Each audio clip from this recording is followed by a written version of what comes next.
টাঙ্গাইলের কালিহাতীতে ডাকাতির প্রস্তুতিকালে গোপন সংবাদের ভিত্তিতে অভিযান চালিয়ে দেশীয় অস্ত্রসহ ডাকাত দলের ৬ সদস্যকে গ্রেপ্তার করেছে পুলিশ।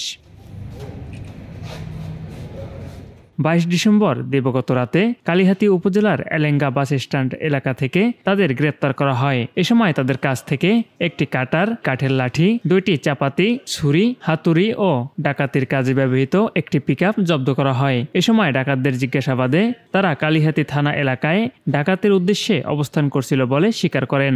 টাঙ্গাইল যমুনা মহাসড়কের এলেঙ্গা বাস স্ট্যান্ড থেকে নিকটবর্তী একটি আহাদ মোটরস এর সামনে কিছু ডাকাত একটা পিকআপ ভ্যানের মধ্যে ডাকাতি করার প্রস্তুতি, মহাসড়ক কেন্দ্রিক ডাকাতি করার প্রস্তুতি গ্রহণ করতেছে। আমরা ঊর্ধ্বতন কর্তৃপক্ষকে অবহিত করে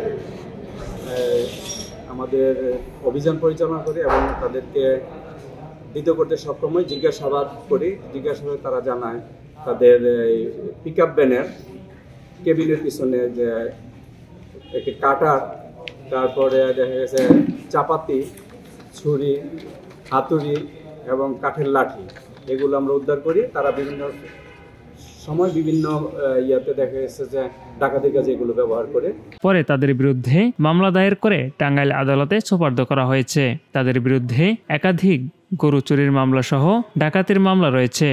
আমাদের যেই কার্যক্রম, এই কার্যক্রমটি প্রতিনিয়ত চলমান আছে। আমাদের সুযোগ্য এসপি স্যারের নেতৃত্বে আমরা প্রতি রাত্রে আমরা টহল ডিউটি এবং বিভিন্ন ধরনের এই ধরনের কার্যক্রমগুলো পরিচালনা করে আসছি।